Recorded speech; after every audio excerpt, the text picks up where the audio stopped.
అందరికీ నమస్కారం అండి. మెగాస్టార్ చిరంజీవి హీరోయిన్కి అయితే తీవ్ర ప్రమాదం అయితే పొంచి ఉంది. అసలు ఎందుకు ఆ ప్రమాదం జరగబోతుంది అనే విషయాలు మనం ఈ వీడియోలో పూర్తిగా తెలుసుకుందాం ఫ్రెండ్స్. చాలామంది వీడియో చూస్తున్నారు కానీ చివరిదాకా చూడట్లేదు. దయచేసి చివరిదాకా చూడండి. చివరిదాకా చూడడం వల్ల నేను చేసి ఈ ఇన్ఫర్మేషన్ మీకు పూర్తిగా అర్థమవుతుంది. అదేవిధంగా చాలామంది సబ్స్క్రైబ్ చేసుకోవట్లేదు. దయచేసి నన్ను సబ్స్క్రైబ్ చేసుకొని సపోర్ట్ చేస్తారని మీ తమ్ముడిగా నన్ను అభిమానిస్తాను కోరుకుంటూ ఇంకా ఈ వీడియోకి వెళ్ళిపోదాం.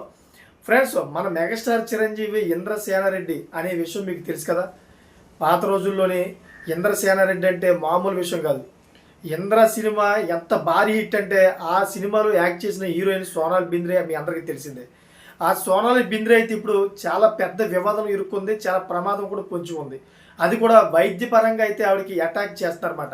ఇప్పుడు ఆవిడకి ఏదైనా జ్వరం వచ్చినా జలుబు వచ్చినా ఏదైనా డాక్టర్ దగ్గరికి వెళ్దామన్నా కానీ ఆవిడకి రివర్స్ అటాక్ తోటి ఏదైనా పాయిజన్ ఇంజెక్షన్ ఇచ్చేది చంపేసే ప్రయత్నాలు చేస్తారేమన్న భయంలో ఆవిడ ఇంట్లో ఉంటూ కుమిలిపోతూ ఉంది. అసలు ఎందుకు అంత కుమిలిపోతుందంటే రీసెంట్లీగా ఆవిడకి క్యాన్సర్ బారిన పడింది. 2018లోని క్యాన్సర్ బారిన పడి చచ్చిపోద్దామనే స్టేజ్లోకి వెళ్ళి మళ్ళీ బతికొచ్చింది. అయితే అదంతా కూడా ప్రకృతి వైద్యం, అంటే నేచురల్గా చేసే వైద్యం ఉంటుంది కదా. ఆయుర్వేదిక్ వైద్యం గురించి ఆవిడ కొన్ని మాటలు చెప్పింది. ఆయుర్వేదిక్ వైద్యం వల్ల నేను ఈ క్యాన్సర్ నుంచి అయితే బయటపడ్డాను. ప్రకృతి చాలా అందమైనది. ప్రకృతి నుంచి వచ్చే వైద్యమే మనిషికి బాగా ఉపయోగపడుతుంది.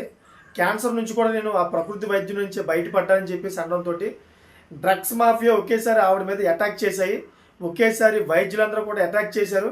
అసలు ఆయుర్వేదిక్ అనేదానికి ఇప్పుడు దాకా ఆధారాలు లేవు. ఏ విధంగా ఆధారాలు ఉన్నాయి, మీరు ఏ విధంగా చెబుతున్నారు క్యాన్సర్ అది నిర్మూలించని చెప్పేసి ఆవిడ మీద అయితే తీవ్ర దుమారం రేపుతున్నారు. ఏ విధంగా అంటే డాక్టర్లకు ఇష్టం వచ్చినట్లయితే హీరోయిన్ మీద విపరీతమైన బూత్ ట్రోల్స్ అయితే పెడతా ఉన్నారు. అది దాన్ని చూసి తట్టుకోలేక వెంటనే స్పష్టత ఇచ్చింది. నేను అన్నది మాత్రం డాక్టర్లనే కాదు, నేనైతే డాక్టర్నే కాదు, నాకు అనుభవాన్ని అయితే నేను చెప్పడం జరిగింది. అంతేగాని నేను ఏ డ్రగ్ మాఫియాని కానీ డాక్టర్స్ కానీ ఎవరిని కూడా కించపరచలేదు. దయచేసి అర్థం చేసుకోండి.